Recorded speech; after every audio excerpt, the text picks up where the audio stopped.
कैसे हैं आप सब? आशा करती हूँ आप सभी अच्छे होंगे, स्वस्थ होंगे, खुश होंगे और अपनी पढ़ाई भी अच्छे से कर रहे होंगे। तो जैसा कि आप सभी जानते हैं, मैं हूं आपकी हिंदी की अध्यापिका और मैं स्वागत करती हूं आप सभी का आईसीटी वर्चुअल क्लासरूम में। और आज हम यहाँ पर एकत्रित हुए हैं पढ़ने के लिए क्लास 12th की हिंदी। क्लास 12th की हिंदी में आज हम पढ़ेंगे आपकी पाठ्य पुस्तिका आरोह भाग 2 का चैप्टर 7, जिसका नाम है बादल राग। और जो एक कविता है और लिखी गई है सूर्यकांत त्रिपाठी निराला जी द्वारा। तो बादल राग जो ये कविता है, इसमें कवि ने बादलों का आवाहन किया है। क्यों किया है बादलों का आवाहन? क्योंकि जो यहाँ कविता में कवि ने शोषित वर्ग जो है, जो कमजोर वर्ग है, उन लोगों को उन लोगों का हितैषी बादल को माना है और कहा है कि जो पूंजीपति जो लोग हैं वो डरते हैं बादलों से। तो इसीलिए यहाँ पर बादलों का आवाहन किया गया है, बादलों को बुलाया गया है और किस तरह से जब बादल आते हैं तो क्या क्या प्रकृति में परिवर्तन होते हैं, वो सारी चीजें इस कविता में बताई गई है। बहुत ही ज्यादा प्यारी कविता है, बहुत ही सुंदर कविता है। तो इसे पढ़ेंगे, समझेंगे, इसका भावार्थ भी मैं आप लोगों को बताऊंगी, तो बिल्कुल ध्यान से सुनिएगा, समझने की कोशिश कीजिएगा। चलते हैं स्मार्ट बोर्ड की तरफ और शुरू करते हैं आज का सेशन। कविता को शुरू करने से पहले हम थोड़ा सा कवि के बारे में जान लेते हैं। तो जैसे कि मैंने आपको बताया, कवि है सूर्यकांत त्रिपाठी निराला जी। और ये कविता जो है बच्चों, ये सूर्यकांत त्रिपाठी निराला जी द्वारा लिखी गई है। और ये कविता निराला जी की उन ओजपूर्ण कविताओं में से एक है, जो कि ये सुप्रसिद्ध एक काव्य संग्रह है अनामिका, वहां से ये सारी कविताएं ली गई है। ठीक है। और निराला जी जो है वो साम्यवादी चेतना से प्रेरित कवि माने जाते हैं और वो अपने पूरे काव्य में शोषित वर्ग के प्रति सहानुभूति और करुणा का भाव व्यक्त करते हैं। और इस कविता में वो बादलों को क्रांति और विप्लव का प्रतीक मानकर उनका आह्वान करते हैं। तो सूर्यकांत त्रिपाठी निराला जी का जन्म जो है वो 1899 महिषादल बंगाल के मेदिनीपुर जिले में हुआ था। पारिवारिक गांव गढ़ाकोला, उन्नाव, उत्तर प्रदेश में। और प्रमुख रचनाएं जो है अनामिका, परिमल, गीतिका, बेला, नए पत्ते, अणिमा, तुलसीदास, कुकरमुत्ता, ये सारे इनकी कविता संग्रह है। और चतुरी चमार, प्रभावती, बिल्ले सुर, बकरिहा, चोटी की पकड़, काले कारनामे, ये इनका गद्य खंड है। 8 खंडों में निराला रचनावली प्रकाशित। समन्वय मतवाला पत्रिका का संपादन भी इन्होंने किया। और निधन जो है इनका 1961 इलाहाबाद में हुआ। तो यहाँ पर जैसे कि मैंने आपको बताया, जो निराला जी हैं, ये ज्यादातर अपनी सभी कविताओं में शोषित वर्ग के प्रति सहानुभूति, गहन सहानुभूति को व्यक्त करते हैं और करुणा के भाव को व्यक्त करते हुए देखे जा सकते हैं। और यहाँ पर इन्होंने बादलों का आह्वान किया है, बादलों को बुलाया है। और ये जो कवि है, ये किसान और जन सामान्य की आकांक्षाएं बादल को नव निर्माण राग के रूप में पुकार रही है। बादलों को नव निर्माण के राग के रूप में पुकारते हुए बताते हैं, पुकारते हुए कहते हैं कि बादल तुम आओ। अर्थात बादलों का ये आवाहन करते हैं। तो शुरू करते हैं कविता। तिरती है समीर सागर पर, अस्थिर सुख पर दुख की छाया, जग के दग्ध हृदय पर निर्दय विप्लव प्लावित माया। तो यहाँ पर जो कवि है उन्होंने अपनी इस कविता में कहा है कि तिरती है समीर सागर पर, अस्थिर सुख पर दुख की छाया। जो समीर सागर है, जो धरती पर जो तिरती है, इस समीर सागर पर अस्थिर सुख पर दुख की साया, यानी कि यहाँ पर जो दुख है वो जो सुख है वो अस्थिर है, अर्थात सुख एक जगह नहीं रुका हुआ है, सुख अस्थिर है और इसकी जो छाया है वो इस धरती पर तैरती रहती है, इस धरती पर तैरती रहती है। तो यहाँ पर कवि ने बादलों के बारे में बताया है, बादलों के लिए कहा है कि यहाँ पर जो बादल है वो जिस प्रकार आसमान पर तैरते रहते हैं, आसमान पर घूमते रहते हैं, उसी प्रकार हमारे जीवन में भी समीर रूपी सागर पर ठीक उसी प्रकार तुम भी उसी प्रकार घूमते रहते हो, जिस प्रकार अस्थिर सुख पर दुख की छाया हमेशा मंडराती रहती है। ये कहते हैं सुमित्रा नंदन पंत जी, सॉरी, सूर्यकांत त्रिपाठी निराला जी।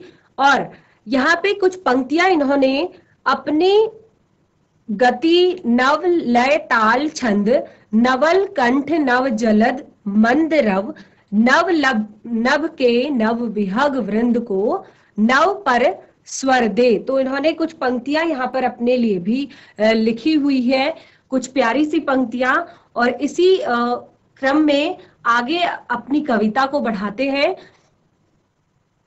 तो कवि यहाँ पर कहते हैं बादलों, जैसे कविता का नाम है बादल राग, तो बादल के लिए एक गीत प्रस्तुत कर रहे हैं, एक गीत के रूप में, एक कविता के रूप में बादलों का आवाहन कर रहे हैं। और कवि कह रहे हैं कि हे बादल, तुम समीर रूपी सागर पर ठीक उसी तरह तैर रहे हो जिस प्रकार अस्थिर सुख पर दुख की छाया जो है वो हर समय तैरती है, हर समय मंडराती है। जग के दग्ध हृदय पर निर्दय विप्लव की प्लावित माया, यह तेरी रणतरी भरी आकांक्षाओं से। तो यहाँ पर तू इस संसार के पीड़ित लोगों के हृदय में, जग के दग्ध हृदय पर, दग्ध हृदय अर्थात जो दुखी लोग हैं, पीड़ित लोग हैं, उनके अर्थात तू इन संसार के पीड़ित लोगों के हृदय में निर्दय विप्लव की प्लावित माया, अर्थात तू इस संसार के पीड़ित लोगों के हृदय में निर्दयी क्रांति के समान आच्छादित है, अर्थात निर्दयी क्रांति को तूने, क्रांति से तूने सबको ढक रखा है, निर्दयी क्रांति से तूने सबको आच्छादित कर रखा है। अर्थात तू पीड़ित लोगों के हृदय में उनके दुखों के लिए उत्तरदायी है, उनके दुखों को बढ़ाने के लिए उत्तरदायी है।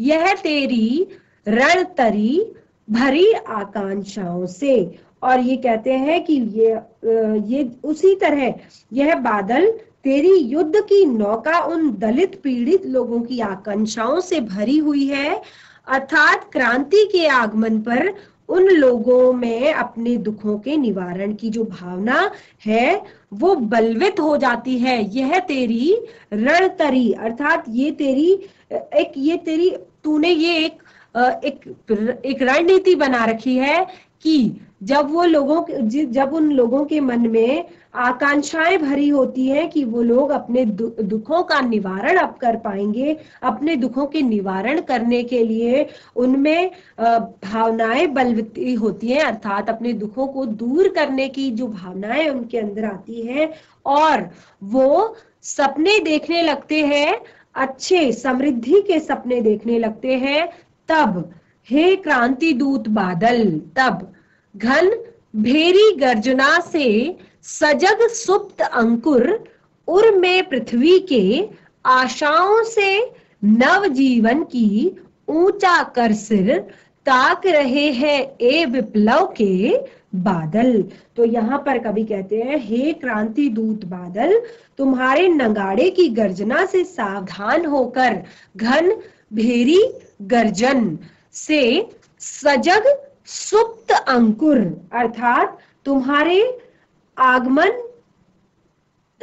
आगमन से जो तुम नगाड़े की गर्जना के समान गर्जना करते हो, तो उससे क्या होता है, सब लोग सावधान होकर, पीड़ित लोग ठीक उसी प्रकार अपने सिर को ऊंचा करके नव जीवन की आशा से भरकर तुम्हारी ओर देखने लगते हैं। जिस प्रकार क्या होता है, पृथ्वी पर जो सोए हुए अंकुर हैं, देखिए बादल आने से पहले क्या होता है कि धरती पर जब हम बीज डालते हैं तो वो बिल्कुल सुप्त अवस्था में पड़े रहते हैं, लेकिन आकाश में जब बादल गरजने लगते हैं और उनसे रिमझिम बारिश बूंदे गिरने लगती हैं, तो उससे क्या होता है कि जो अंकुर होते हैं, जो बीज होते हैं, उनमें अंकुर फूटने लगते हैं, अर्थात वो भी अपना सिर उठाते हुए आकाश की ओर और बादलों की ओर ताकने लगते हैं। तो यहाँ पर कवि कहते हैं कि नव जीवन का ऊंचा सिर कर ताक रहे ए विप्लव के बादल। तो कवि यहाँ पर कहते हैं कि अपनी नव जीवन की आशाओं को भरकर जो लोग हैं वो तुम्हारी तरफ ताकने लगते हैं, तुम्हारी तरफ देखने लगते हैं। जिस प्रकार पृथ्वी के हृदय में सोए हुए जो अंकुर हैं वो भी बादल के आगमन पर नवजीवन की आशाओं से भर जाते हैं और अंकुरित होकर, यानी कि अंकुर लाकर, यानी कि पौधा निकल आता है उनमें से, और वो भी अपना सिर ऊंचा करके आसमान की ओर, बादलों की ओर ताकते हुए प्रतीत होते हैं।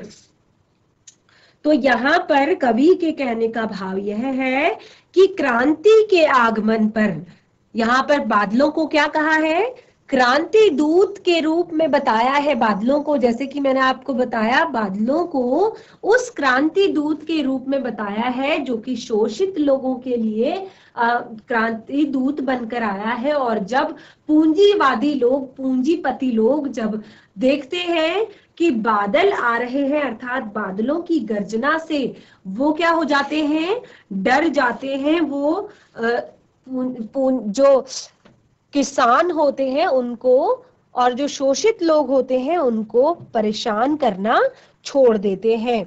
तो इसी प्रकार पीड़ित लोगों के मन में नई आशाओं, आकांक्षाओं का जन्म होता है और वह भी यह आशा करने लगते हैं कि अब उनके जो दुख है उनका निवारण होगा, अब उनके दुखों का निवारण होगा और उन्हें भी उन्नति के अवसर मिलेंगे और उनका जीवन भी खुशियों से भर जाएगा। आगे बढ़ते हैं। फिर बार बार गर्जन, वर्षण है मूसलधार, हृदय थाम लेता संसार, सुन सुन घोर वज्र हुंकार। तो यहाँ पर कवि कहते हैं कि हे क्रांति दत्त के बादल, बार बार गर्जन करने तथा धरासार वर्षण से सारा संसार भय से अपना कलेजा जो है वो थाम लेता है। क्योंकि जब बहुत ज्यादा बारिश हो जाती है तो क्या होता है, एक भय का माहौल बन जाता है, एक डर का माहौल बन जाता है। तो यहाँ पर भी कवि बादलों से इसी प्रकार बात कर रहे हैं। कवि कहते हैं कि फिर बार बार गर्जन, वर्षण है मूसलधार। तुम बार बार गर्जन करते हो तथा धरासार लगातार वर्षा करते हो, जिससे कि हृदय थाम लेता संसार, सुन सुन घोर वज्र हुंकार। और इसी से ये संसार जो है भय से अपना कलेजा थाम लेता है और तेरे वज्र के समान इस हुंकार को सुनकर, वज्र होता है ना जब बहुत तेज बिजली गिरती है उसको कहते हैं वज्र गिरना, तो उस वज्र की आवाज को सुनकर, उस वज्र की हुंकार को सुनकर सब लोग क्या हो जाते हैं, आतंकित हो जाते हैं, भयभीत हो जाते हैं, डर जाते हैं। अशिन पात से शापित उन्नत शत शत वीर, छत विशत हत अचल शरीर। तो यहाँ पर कहते हैं कि भीषण तड़ित पात से गगन को छूने की स्पर्धा में लगे हुए जो ऊंचे ऊंचे पहाड़ हैं और कठोर शरीर वाले जो पहाड़ हैं वो भी छत विछत हो जाते हैं, अर्थात अशनिपात से श्रापित। जब क्या होता है, जब वज्र का प्रहार होता है, जब वज्र गिरता है, तो इस भीषण तड़ितपात से गगन को छूने वाले शत शत वीर, अर्थात बहुत बड़े बड़े पहाड़ जो हैं, बहुत ऊंचे ऊंचे पहाड़ जो हैं, ऊंचे ऊंचे कठोर पहाड़ जो हैं, जिनके कठोर शरीर है, वो क्या हो जाते हैं, छत विछत हो जाते हैं, यानी कि टूट जाते हैं। तो जिस प्रकार आप देख रहे होंगे कि आजकल भी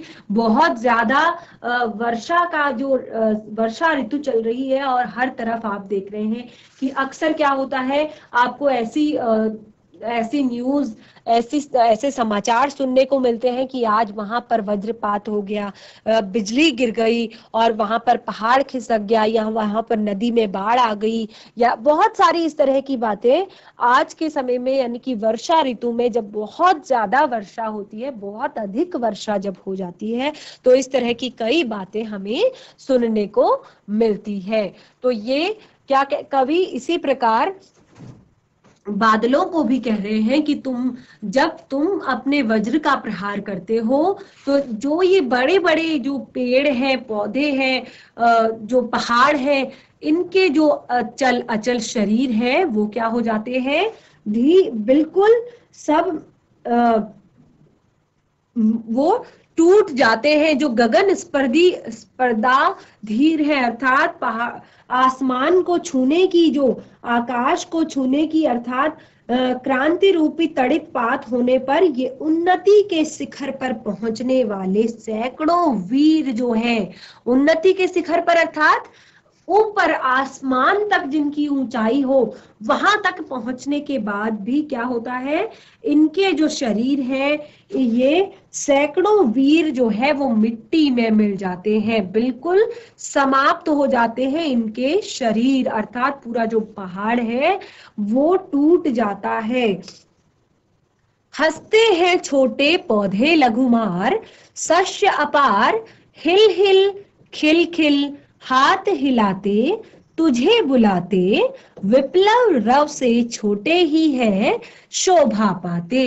तो अब यहाँ पर देखिए आप क्या समझ रहे हैं, इस कविता से क्या समझ पा रहे हैं कि कवि इसमें कह रहे हैं, अभी तक क्या बताया कि वो वीर जो बहुत अपने आप को बहुत बड़ा, अर्थात वो सोचते हैं कि वो आकाश को छू पाएंगे, अब आसमान को छू पाएंगे, तो ऐसे ऐसे बड़े उन्नति के शिखर पर पहुंचे हुए जो पहाड़ हैं, वो तो मिट्टी में मिल जाते हैं, उनके शरीर जो है वो छत विछत हो जाते हैं, अर्थात समाप्त हो जाते हैं। लेकिन यहाँ पर क्या कहा है, लेकिन छोटे एवं जो हल्के पौधे होते हैं, वो क्या करते हैं, हंसते हैं छोटे पौधे लघुमार, शस्य अपार हिल हिल खिल खिल हाथ हिलाते, तुझे बुलाते, विप्लव रव से छोटे ही है शोभा पाते।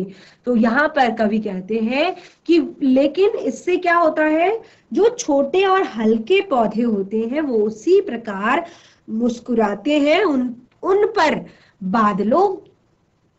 बादलों की इस विनाश लीला का कोई भी प्रभाव नहीं पड़ता, जबकि वो तो इससे और भी ज्यादा विकसित हो जाते हैं, और भी ज्यादा सुंदर हो जाते हैं, और भी ज्यादा हरियाली युक्त हो जाते हैं।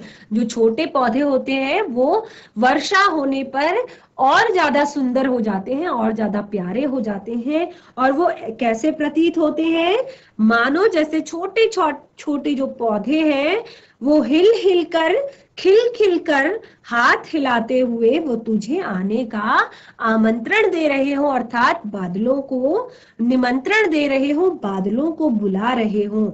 और क्या है कि ये विप्लव रव से छोटे ही है शोभा पाते, अर्थात जो क्रांति की उथल पुथल के शोर से छोटे लोग ही शोभा पाते हैं। जो क्रांति आती है, किसी भी क्रांति में जो हमेशा अपने आप को बड़ा लेकर चलता है, बड़ा मानकर चलता है, वो हमेशा नीचे गिरता है। लेकिन जो छोटे होते हैं, जो बिल्कुल उनके लिए ही, उनकी ही आस में जी रहे होते हैं, बादलों की आस में जी रहे होते हैं, वो और भी ज्यादा सुंदर और भी ज्यादा प्यारे हो जाते हैं। अट्टालिका नहीं है रे आतंक भवन, सदा पंख पर ही होता जल विप्लव प्लावन। श्रुद्र प्रफुल्ल जलज से सदा छलकता नीर, रोग शोक में भी हंसता है शैशव का सुकुमार शरीर। तो यहाँ पर अब कवि बादल को संबोधित करते हुए कह रहे हैं, बादलों को बुलाते हुए कह रहे हैं कि हे क्रांति दूत बादल, अट्टालिका नहीं है रे। अट्टालिका नहीं है रे अर्थात तेरे आगमन पर, तुम्हारे आगमन पर जो ऊंचे ऊंचे भवन है, अट्टालिका अर्थात ऊंचे ऊंचे जो भवन है, आतंक भवन में परिवर्तित हो जाते हैं। ये जो ऊंचे ऊंचे भवन है, ये कैसे हो जाते हैं? आतंक भवन में परिवर्तित हो जाते हैं। उन्हें डर रहता है हमेशा, किसका? गिरने का, टूटने का, समाप्त होने का। जैसे कि आप यहाँ पर चित्र में देख पा रहे हैं, आप ही की पाठ्य पुस्तिका से लिया गया चित्र है कि जब बहुत अधिक वर्षा होती है, बहुत अधिक तेज पानी बरसता है या बिजली गिरती है, तो ज्यादातर जो खतरा होता है वो किसे होता है? बड़े जो बड़ी बड़ी इमारतें होती हैं, बड़ी बड़ी बिल्डिंगें जो होती हैं, बड़े बड़े पेड़ जो होते हैं, बड़े बड़े पहाड़ जो होते हैं, और अक्सर आपने देखा होगा वज्रपात भी इसी जगह पर होता है, ऐसी ही जगहों पर होता है जहां पर बहुत बड़े पेड़, बहुत बड़े बड़ी इमारतें, बहुत बड़ी बड़ी बिल्डिंगें, बहुत बड़े बड़े पहाड़ हो। तो यहाँ पर जो कवि हैं वो बादलों को संबोधित करते हुए कह रहे हैं कि हे क्रांति दूत बादल, तेरे आगमन, तुम्हारे आगमन पर जो ऊंचे ऊंचे भवन है वो आतंक भवन में परिवर्तित हो जाते हैं, अर्थात उनमें रहने वाले जो लोग हैं वो आतंकित हो जाते हैं, भय से कांपने लगते हैं। तो बच्चों, जो ये कविता हम पढ़ रहे हैं, इसमें हमने देखा कि किस तरह यहाँ पर कवि ने कहा है कि बादलों के आने से जो बड़े जो लोग होते हैं, अर्थात जो पूंजीपति जो लोग होते हैं, जो जिनके पास बहुत ज्यादा चीजें होती हैं, जो अपने आप को बहुत बड़ा समझकर चलते हैं, चाहे वो पहाड़ हो, चाहे वो बड़े बड़े पेड़ हो, तो ये सारी चीजें जो है वो जल्दी ही समाप्त हो जाती है। लेकिन छोटी छोटी चीजें जो होती है वो और ज्यादा प्रसन्न और ज्यादा खुश हो जाती है। तो ये जो कविता है वो अभी हमारी कंप्लीट नहीं हुई है, इसे हम अगले सेशन में कंप्लीट करेंगे। आप इसको एक बार घर में रिवाइज कीजिए जितना भी हमने पढ़ा है, और आगे के सेशन में हम इसी कविता को कंटिन्यू करेंगे। तब तक के लिए धन्यवाद। आपका दिन शुभ हो।